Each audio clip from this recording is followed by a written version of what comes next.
Details are emerging of an ambitious new plan to deal with the European debt crisis, developed over the weekend at a meeting of world finance ministers and central bank governors in Washington.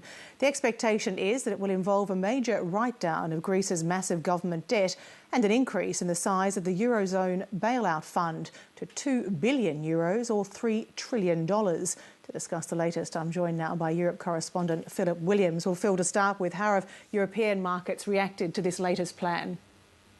Well, they seem to like it, but it's out there in the ether. It's not a solid plan being announced by any particular minister. It's just rumour at this stage, but the markets are reacting to it, it appears, and they're reacting positively. The FTSE's up about 1%, the DAX is up over 3%, and the French market's up 2.6%. So far, so good. It's the first positive sign we've seen in the last week. You know, the market loves a rumour. What do we actually know about this? So what sort of detail are we getting from these rumours? What do we know about the details of the rumour? And that's what we're talking about.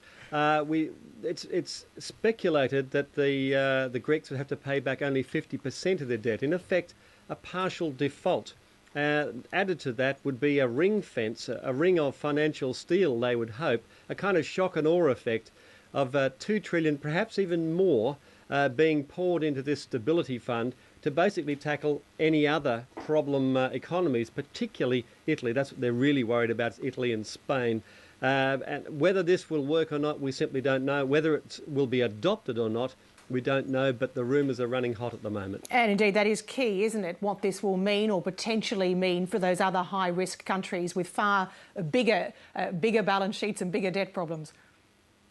Exactly. I mean, that's what they're really afraid of. Greece on its own is no great problem. They could jettison Greece and say goodbye, but the contagion effect is what they're worried about. And of course, you know, particularly when you look at massive economies like Italy, like Spain, at the moment, Europe simply does not have the resources to protect those economies.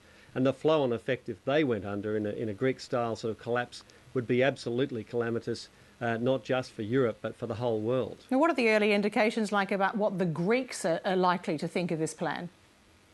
Well, the Greeks have been very steadfast. I should say the Greek government, quite a difference between the population, who've been out protesting against the austerity measures again, even as recently as a few hours ago. The Greek government has said all along, we will not default, we do not want to default, we cannot pay back our debts if we're forced out of the Eurozone.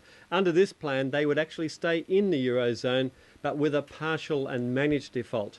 But they have officially at least said that this is a plan they do not want to see enforced on them, but they're in no position to dictate any terms whatsoever. Indeed not, but we'll have to wait and see if it comes to pass. Phil Williams, many thanks. Thank you.